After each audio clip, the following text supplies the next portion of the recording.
aliko mu system twagirimu wagiraba twakola ebintu bingi twasuula ebweru mu zisho twatambula zituwa twamuvinga naye industry ebikemo bingi erimu success erimu okusuula bw'oba toli mugezi nnyo oyinza obutabeerawo kubanga abaana abamu abali mu industry balabika lwaggulo basiba mwemba nga beebase mbu tebamulaba ate kati bamusanga batya nga ate asala olubaawo akole TV stand alina kujja mbu kukola ki alaba tebigatta naye ate inspiration evaawa njawutunule Clever John owaffe essaawa zino aliwo kamera ze mbadde mumutunuzaamu zonna nga mumusanga akola naye nga sita okategedde ali mu matafaali ge nti industry teyamulimba ate teyerimba eri obulamu okategedde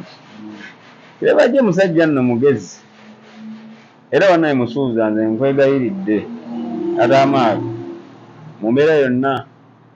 wantaddewo ekkubo lyonna erituuka wali Clever John ne muyamba Clever John asobole okusigaza famire ate tusigaze Clever John mu industry kuba tumwetaaga. Clever John si ye muyimbi asangibwa asangibwa nga bw'okirowooza. Nze ndi omu ku bantu abaali balowooza nti Clever John oba yagenda mu America oba Clever John yalaga wa naye ndeekangayo nga Clever mwali wanasemba olaba Clever twagenda zika AK twagenda babiri in fact twagenda mu taxi abantu bamu tebaamanya nawulirako luvuvumu nga bagamba Clever John teyaziika naye nno munnange nzijukira nga tugenda zika Emma ng'agenda ne Clever naye mu mbeera yali embi era we neekangira Clever nti Clever bulijjo gyali twagendera mu taxi nga tutudde ku mutto gumu naye ng'era tali okke era ng'agenda agamba Yesu nze nabikwasa Yesu era bwe twatuuka Clever teyalabika nnyo ndowooza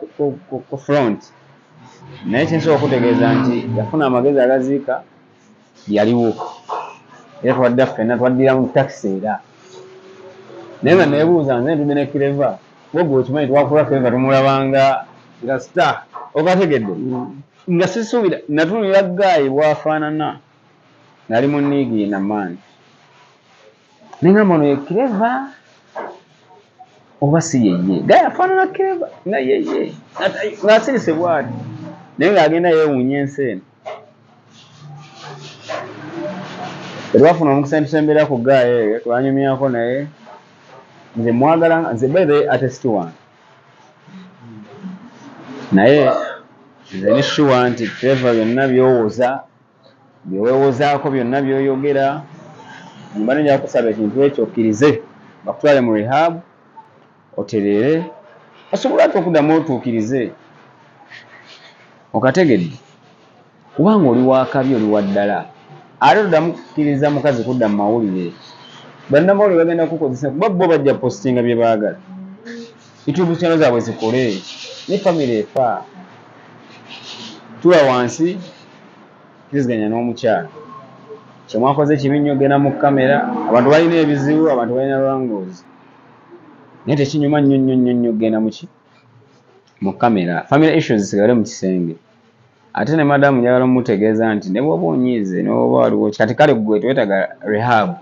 naye ate gwe ateetaaga rehab ate gwe wasinza okwokya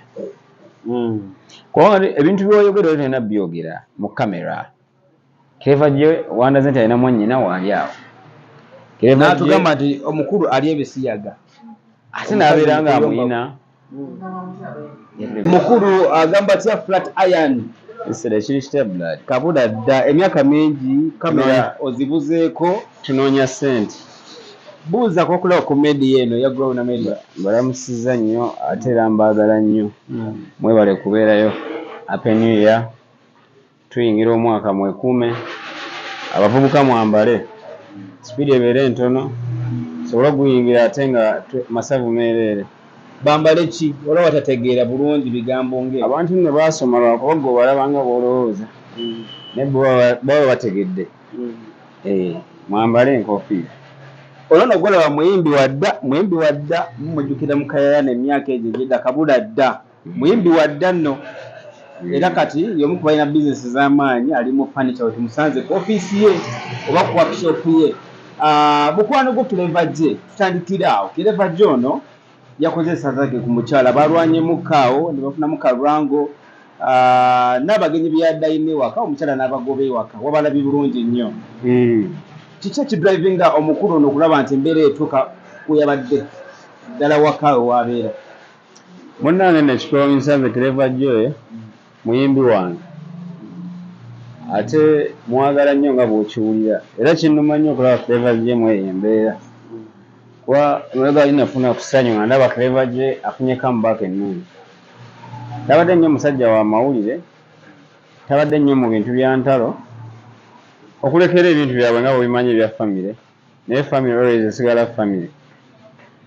Naye Clever ndowooza statement ezo nga ebintu nga bwe nabirabye Clever yeetaaga obuyambi obw'amaanyi nno, obw'amaanyi ddala. Clever J emabega we yagalagaana waliyo omukyala ate ne mwagala nnyo okuba nti tadisplayinga mukyala we, even though abantu bakyagala nnyo mbu omukazi alina okubeera mu kamera, omukazi private part. Si kirungi kulagalaga mukyala wo, ebintu bya social media obimanyi, oli akeera n'awandiika kyayagala. Naye abadde agezezaako okukuuma kye bayita famire nga yajawula n'omulimu wadde famire erya ku mulimu. Naye kitanyumidde mu byonna nti obutakkaanya ate babukutte ne babuleeta ku social media ekitali kirungi. Naye bwe neetegereza vidiyo ezo nazirabye okuva ekiro okuva lwe bazitadde nabadde kuba mugoberera nnyo omusajja wange mwagala nnyo. Byannumye byantusiza si bulungi. Njagala kutegeeza abavubuka abatambula n'abayimbi oba abantu mikwano gyaffe betubeera nabo, waliwo ebintu byolina okumanya ng'omuntu nti omuntu ne waba mukwano gwo nnyo waliwo kyebayita privacy esigala eri omuntu.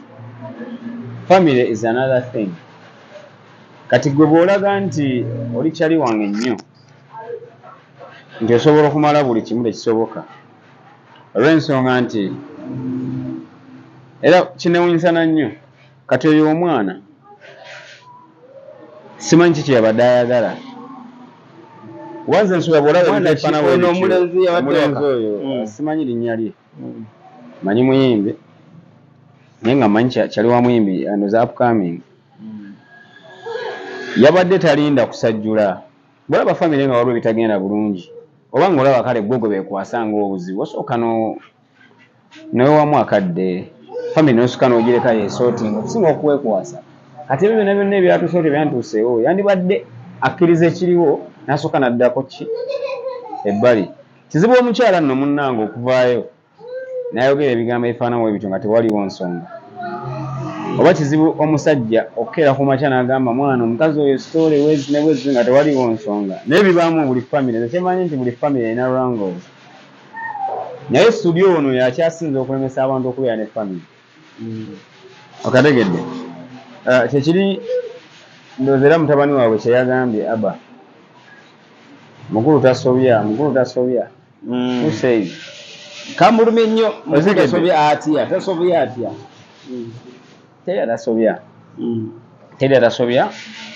naye asobeza atya kuba ne baba muzadde asobola okugamba mwana wange namukola bubi naye lwakuba nti omukulu asigala mukulu.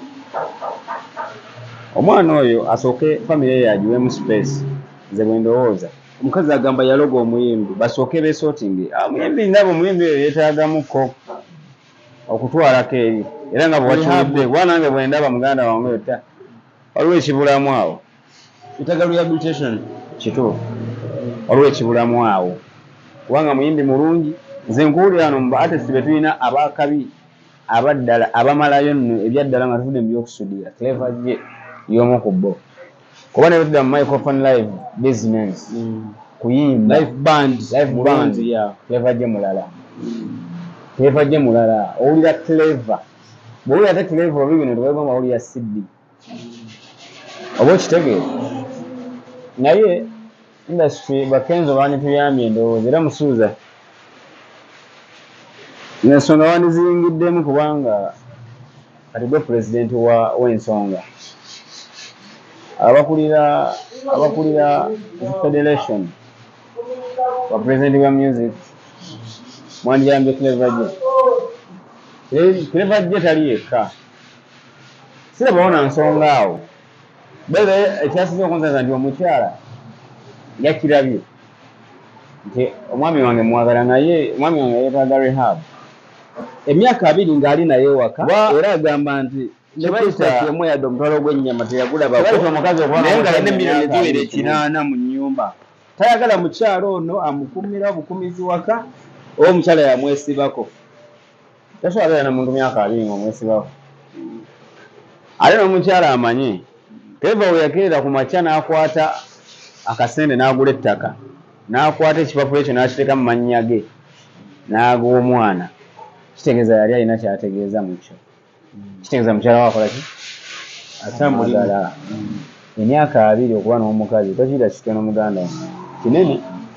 kinene munno ddala emyaka 2 ng'oli n'omukyala bingi buli omu alina byagumidde eri munne kuba teri atuukiridde mu bulamu ate teri atasobya kubanga gwe ebintu bya artist obimanyi abakazi nno baguma gwe abayimbi nze